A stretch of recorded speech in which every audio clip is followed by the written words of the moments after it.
Okay. All right, here we go. Well, it's just great to hear your voice with this character. And were you kind of rubbing your hands in glee about, thinking, this is so great? Yes, I was. It's great. It was great. I knew it was going to be great. I didn't know that the technology had advanced so far, so that was a big surprise to me when I actually saw the picture a couple of days ago. I mean, I didn't know what I was signing up for, but I like voiceover work. Almost every actor likes that because it's fun to do. It's the stresses are a completely different set of stresses than you usually have, and the muscles that you use are completely different. So, and it's always like a nice change of pace. Well, how does one get into the mindset of a hairless cat, Bette? Well, you think actually she's in your mindset, not that you're in hers. Sometimes it works, sometimes it doesn't. Well, many, many years ago, you did a voice as a dog in Yes. Oliver and Company. So do you have a preference for dogs or cats? I actually like this cat. I like her a lot. She's so funny looking, and she's so demented. The other one was slightly demented, and I don't know why they keep casting me as someone who's demented. But this character is so over the top that it's just something you don't even have to think about. Just go in and have some fun. Yeah, I was going to ask you, because as you said, it is so much fun doing voiceover work. Yeah. But when you get there, you have a script, obviously. Yes. But come on, you're Bette Midler, for God's sake. I mean, how much do you improvise and add yourself? It depends on when you get stuck. When you get stuck, you usually turn to the improv. But most of the time, you try to do what they have written for you. They spend a lot of time. The writers spend a lot of time fashioning these parts for the actor that they have, and until you hit the wall, you usually do it as written. But sometimes you do hit the wall, and then it's a free-for-all. Everybody throws everything into the pot, and they see what sticks. Do you find it more difficult to act by yourself in a booth and not having someone to work off of? Absolutely. There's no question. It's because usually actors, your fellow actors, if they're generous actors, they give you as much as they possibly can give you, and they bend over backwards to get your performance out of you, because it's a team effort and everybody has to look good. Otherwise, you have a flop, and you don't want to have. Nobody wants that. Yeah. So human actors are very generous, but cartoons are a whole other. Yeah. They don't have the capacity, so. You do, you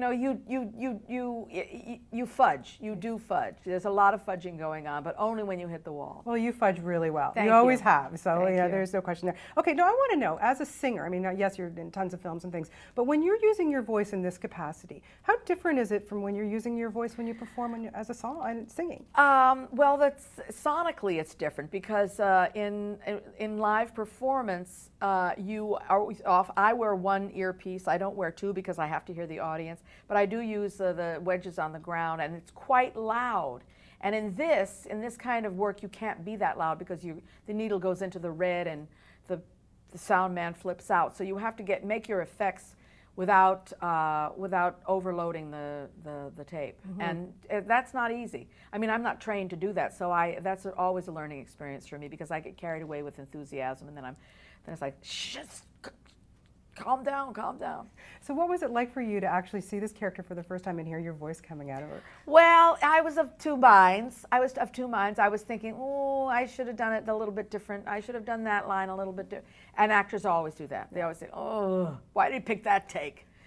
So some of it I loved. Everybody else I thought was brilliant. But you're hard on yourself. People are always hard on themselves. Yeah. Do you really think cats and dogs can get along? I think if they're brought up together, they're always fine. I think there are animals that are natural enemies, but I'm not sure that it's cats and dogs. It's scorpions and frogs. Yeah. How am I doing? That was a good one. Snakes and rats. I never had a cat. I had birds one time, and a poor little turtle who met a very sad end. But I had a dog. As I told everybody, I had a dog that I was crazy about, just the greatest living creature, Queen Puddles, and she went to her reward.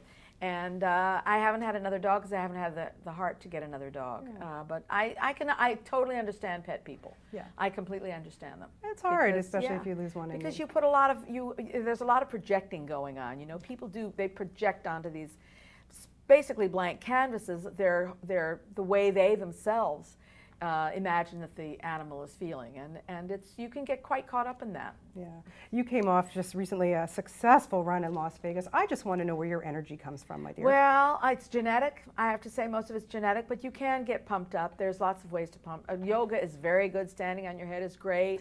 Watch what you eat. I run because I find running is really good for lungs, for lung power. And I'm a big believer in telling people move, move, move. And I have to say, a little energy energy breeds energy. If you expend energy, you become more energetic. A lot of people don't get that. You know, they sit in front of a computer for a long time, and they get up and they think they can go and sit at dinner and then go to bed. Well, you really can't. You really, really can't. Everything atrophies, and pretty soon you're asleep most of the time, and you can't do that. Would you consider going back on the road but doing smaller venues now? I would. Not right away, but I don't think I'll ever do another show as big as that. It was really, really huge, and I just don't have the heart for it anymore. Yeah, but it was fantastic. It was good. It was a good show, beautiful show, but I'm done it. I don't want to do it anymore. Okay, so new album, what's happening there? Nothing. I shot this last show. I shot this show, and I'm waiting to see how it turns out. I think it's going to be quite good. I think it's going to be a really good piece of entertainment, and I'm looking forward to showing it to people. So we'll see what happens with that too. Okay, so I have a job for you. Okay. Now that we've seen your kind of evil side, we know that you can be a little evil. I mean, you know, people, Bette Midler can. We all have that side. Okay, so Simon Cowell's now left American you're Idol. the second person that asked me that. I want to know if you would consider, listen, you've got the music chops, you know what the heck you're talking about. Would you consider taking that seat? I have not been asked to take that seat, but if I were asked to take that seat, I would take it I would call my people. It looks like a fun job, actually.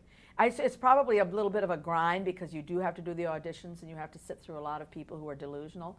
But I think once you get into it, I think it must be very interesting to see young people with talent, you know, taking on these assignments and really coming, either hitting the mark or not hitting the mark. I think it's an interesting show. Yeah. Okay, and my second, because I'm such a TV-holic, Glee. See, now I am not a TV-holic. See, but Glee. I do not. I watch Mad Men. I watch Mad Men. I watch Big Love. I watch The Sopranos religiously. I kind of like it. I love Desperate Housewives. I loved Weeds. I mean, there's a certain series of shows that I did see Glee, and I think it's terrific. But I haven't had the time because I was working in Vegas all that time to catch up on it. But I think it's terrific. Yeah. Would I be on it for the 150th time? They never asked me, but I'm, you know. Well, now it's going to get out there, and we're going to see you on all these shows. Oh my God! I'm sending you in my place. Are you kidding? I will follow you anywhere, Miss Midler. You are fantastic. It's always a pleasure to talk to you. Thank you so much. Thank you. Appreciate it. Thank you. Thank you. Could I get a quick picture with you?